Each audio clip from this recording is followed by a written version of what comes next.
존경하는 자양 7구역 조합원님 여러분 안녕하십니까?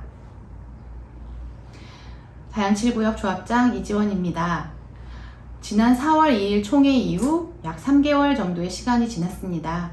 그동안 저는 신임 조합장으로서 업무에 착수하고 현안을 파악하느라 바쁜 시간들을 보냈습니다.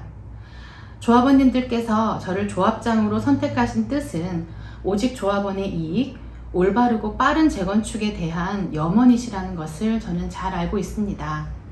이러한 조합원님들의 기대에 부응하기 위해서 흠결 없는 절차와 가시적인 성과로 꼭 보답해 드릴 것을 다시 한번 약속드립니다. 더위와 장마 속에서도 조합원님들의 가정에 건강과 평안이 함께 하시기를 기원합니다. 감사합니다.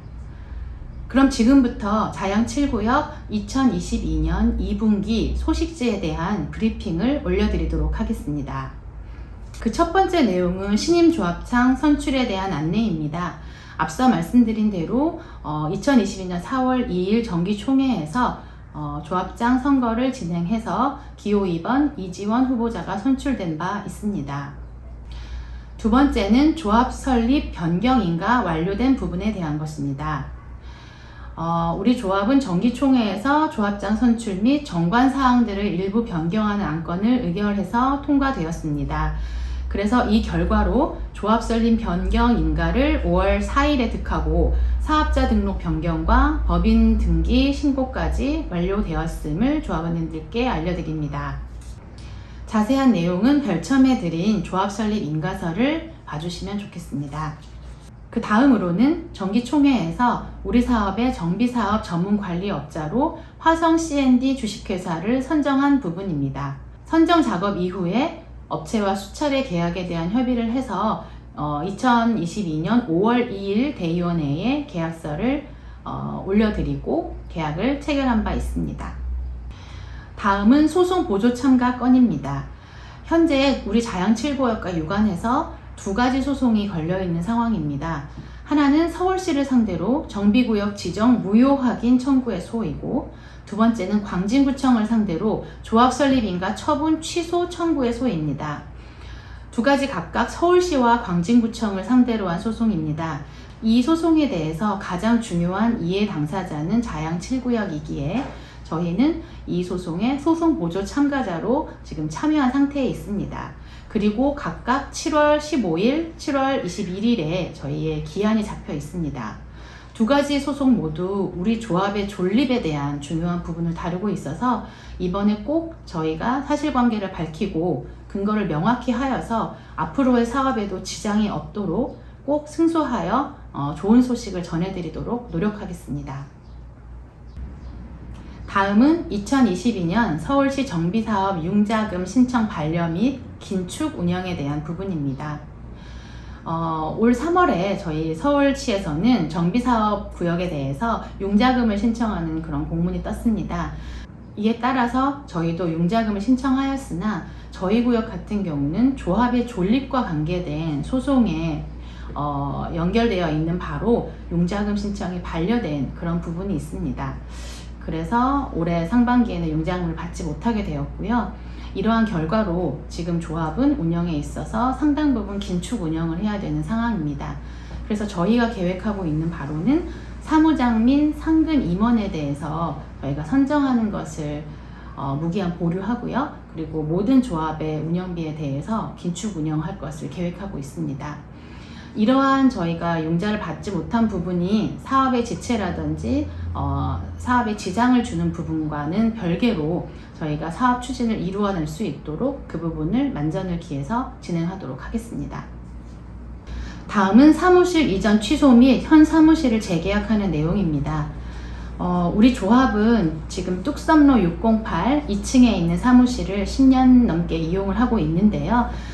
지난 2022년 3월 8일에 이사회의에서 조합 사무실 이전을 결정하고 임대차 계약을 체결하신 바가 있습니다. 하지만 저희가 검토해 본 결과 2022년 예산에 이 이전 부분이 반영되지 못했고, 그리고 뚜렷한 목적성이 불투명하고 현재 사무실을 이용하는 것이 여러 가지 비용 효율 그리고 조합원님들의 접근성에 더 도움이 된다고 결론을 내었습니다. 그래서 이전하는 계획을 철회하고 지금의 사무실에 잔류하는 것으로 결정되었습니다. 네, 이 의사결정은 조합이 항상 조합원님들의 비용을 절감하는 그런 의사결정을 할 것을 최우선으로 둔다는 그런 기준으로 결정하게 되었습니다. 기존 사무실을 유지하는 바 언제든 또 오셔서 편하게 여러 가지 문의해 주시고 같이 이야기를 나누었으면 좋겠습니다. 다음은 정비구역 변경을 위한 도시계획업체 입찰 내용입니다. 저희는 사업성 향상을 위해서 지난 2018년도에 수립한 정비계획에서 일부 변경할 계획을 갖고 있습니다. 이를 위해서 지난 6월 13일 정비계획 변경을 위한 도시계획업체 선정 입찰 공고를 띄웠습니다. 그리고 6월 20일 이에 대한 현장 설명회를 개최하였습니다. 그리고 지난 월요일인 6월 17일 입찰 가격에 대해서 개봉하는 그런 절차를 거쳤습니다. 개봉 결과 저희가 잡아놓은 도시계획업체의 예산에 보다 더 넘는 금액들을 다 투차액으로 제시하셨습니다. 그래서 부득이하게 저희가 예산의 범위를 확보하지 못한 상태에서 업체 선정을 할 수 없는 그런 도정법의 규정이 있기 때문에 저희가 절차를 준수해서 다음 입찰 과정을 진행할 것임을 여러분들께 알려드립니다. 다음은 임원, 대의원의 보궐선거 부분입니다. 저희의 지금 이사의 수는 5인이고 대의원의 수는 현재 41명이십니다. 이 중에 저희가 사임을 한 이사 2인, 그리고 사임한 이사 대의원분, 그리고 한 분은 소유권 이전이 있으셔서 이사 2인, 대의원 2인에 대해서 각각 보궐선거를 진행을 하고 있습니다. 그래서 이번 보궐선거는 그 선거인이 대의원이십니다. 즉 대의원분들이 이 부족한 과리된 임원과 대의원을 선정하시는 겁니다. 이 대의원회는 7월 19일 6시에 있을 예정입니다. 조합원 여러분들도 많은 관심을 부탁드립니다.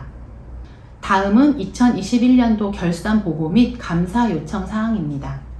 저희는 조합 정관에 2021년도 회계 마감이 되면 3개월 이내에 감사 의견서를 첨부한 저희가 결산 보고를 대의원회를 통해서 그 조합원들께 올려드리는 그런 절차가 있습니다. 하지만 아직 감사 의견서가 도착하지 못해서 저희가 감사 의견서를 첨부하지 못하고 부득이하게 조합원님들께 감사 의견을 별도로 한 결산 보고만을 먼저 선보고 드리게 되었습니다. 이 부분은 추후 감사 의견서가 도착하면 변동이 될 수 있고요. 감사 의견서 도착 시 또 절차에 맞게 조합원님들께 또 송부해 드리도록 하겠습니다. 또한 작년 10월 13일에 조합이 설립된 이후 지금 6월까지 아직 감사가 한 차례로 이루어지지 못한 바가 있습니다. 그래서 저희는 조합 업무를 올바르게 또 적법하게 진행을 하고자 지금까지의 조합의 업무에 대해서 행정 및 회계에 있어 감사 요청 사항을 정리해서 감사 두 분께 송달하여 드렸습니다. 그래서 저희 조합이 하는 어떤 업무든 흠결이 없도록 감사를 요청하였으니 이 결과가 나오는 대로 또 조합원님들께 보고를 드리도록 하겠습니다. 네, 여기까지 저희 조합 내부 소식을 여러분들께 말씀을 드렸습니다. 네, 다음은 사업 추진 관련 외부 정책 및 소식 중 중요한 부분을 말씀드리도록 하겠습니다. 첫 번째는 서울시의 2040 서울도시 기본계획 발표입니다. 서울시 오세훈 시장은 2040 서울도시 기본계획을 발표하면서 서울시 도시공간계획의 밑그림을 제시했습니다. 그리고 지난 6월 24일 공청회를 통해서 여러가지 시민 의견을 수렴하고 있는 단계입니다. 이 서울시 2040 계획 중에서 저희 자양 7구역과 가장 밀접하게 연결된 부분은 용도지역제를 유연하게 하는 부분과 높이 기준의 삭제 부분입니다. 지금은 3종 주거지역에 대해서 35층 룰을 적용해서 높이 제한을 하고 있는데요. 이 부분을 폐지하겠다는 부분을 분명히 했습니다. 그래서 저희 구역도 향후 설계 시 높이 기준에 대해서 좀 더 유연하게 적용을 할 수 있는 그런 부분이 되겠습니다. 이 2040 계획 같은 경우는 향후 제도화돼서 이 현장에 내려오기까지 시간이 조금 걸릴 것으로 보입니다. 하지만 저희가 도시계획 심의를 준비하고 그리고 설계를 할 때 이 서울시의 기본 계획을 반영해서 좀 더 유연하고 또 저희의 사업성에도 도움이 될 수 있는 그런 방법들을 강구하도록 하겠습니다. 다음은 국토교통부가 발표한 분양가 상한제 등 합리화로 주택 공급을 촉진한다라는 뉴스입니다. 국토교통부는 6월 21일에 분양가 상한제를 현실화하는 방안을 발표를 했습니다. 그동안은 분양가를 택지비 플러스 건축비로 제한한 부분이 있는데요. 최근 자재값 상승 그리고 분양가에 다른 기타 여러 가지 요소들이 들어가야 된다라는 그런 목소리에 따라서 필수적인 요인들, 예를 들면 세입자의 주거 이전비, 영업 손실 보상 등 여러 가지 측면이 분양가에 반영돼서 좀 더 분양가를 현실성이 있게 만드는 그런 방향으로 지금 정책을 추진할 것으로 보입니다. 그리고 현재 자재값 인상 등을 감안해서 기본형 건축비는 유지하면서 거기에 6개월마다 한 번씩 건축비에 대해서 현실화시키는 그런 방법들로 조정을 할 계획이 있습니다. 6.21 부동산 대책을 보면 시장의 충격을 최소화하면서 현실적인 부분을 반영하고 규제를 폐지하는 방향으로 점진적으로 나가고 있다는 것을 알 수 있습니다.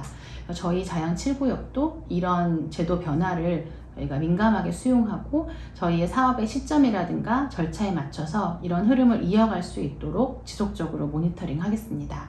다음은 국토교통부의 도시 및 주거환경정비법 일부 개정입니다. 국토교통부는 도시 및 주거환경정비법, 즉 도정법을 일부 개정해서 올 12월 11일부터 새롭게 시행할 계획입니다. 여기서 눈에 띄는 부분은 시공사와 관련된 부분인데요.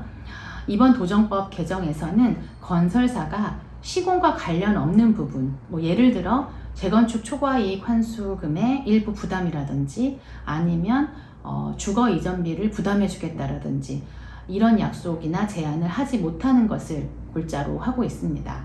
또한 시공사와 관련된 소식으로는 현재 서울을 제외한 다른 지자체에서는 조합이 설립된 이후 언제든 시공사를 선정할 수 있는 그런 상황인데요. 서울시는 조례를 통해서 사업 시행 인가가 난 후에만 시공사를 뽑을 수 있도록 정해놓고 있습니다. 이 부분에 대해서 서울시도 다른 지자체와 마찬가지로 조합 설립 인가 후로 그 조례를 폐지하거나 수정할 것을 발의를 한 상황인데요. 하지만 이 부분이 이런 조례가 6월에 폐지될 거라고 예측이 된 반면 실제로는 이 조례가 계속 유지되는, 그래서 지금 서울시의 재건축 재개발 단지는 사업 시행 인가 후로 시공사를 뽑는 것이 현행과 같이 유지되는 것을 알 수 있습니다. 그래서 저희는 사업 시행 인가까지 빠르게 그리고 사업성 높게 저희가 사업을 진행하고 그 이후에 시공사 선정을 통해서 좀 더 정확한 시공사와의 도급 계약을 하는 것을 생각을 하고 있습니다. 이 부분도 추후 정책이나 조례가 바뀌는 것을 모니터링해서 여러분들께 공유 드리도록 하겠습니다. 마지막으로 정보 공개에 대한 부분입니다. 조합원 여러분들은 정보공개 신청이라는 절차를 통해서 언제든 조합에 대한 정보를 물으실 수 있고 정보를 가져가실 수 있습니다. 이 부분 정보공개 청구의 대상에 대한 구체적인 사항은 소식지에 기재를 해 놓았습니다. 참고해 주시기 바랍니다. 그리고 또 이렇게 공식적인 절차가 아니라도 조합원 여러분들과 언제든 열린 소통을 할 것을 약속드리고 또 조합원 여러분들과 다양한 협의를 진행하고 싶습니다. 그래서 소식지 맨 첫 페이지에 보시면 조합 메일, 그리고 조합원 밴드 주소, 그리고 조합원 단톡방 등 여러분들이 사용하실 수 있는 소통 채널을 적어 놓았습니다. 적극적으로 사용해 주시고 조합 사무실에도 활발하게 방문해 주셔서 조합 사업에 대해서 서로 많이 공유하는 기회를 많이 갖게 되기를 저도 바라고 있습니다. 조합원님들을 기다리겠습니다. 네, 여기까지 2022년 2분기 소식지에 대한 브리핑을 마치도록 하겠습니다. 더운 여름이지만 조합원님 여러분들 모두 건강하고 시원한 여름 되시기를 바라겠습니다. 저는 3분기 소식지로 10월에 다시 찾아뵙겠습니다. 감사합니다.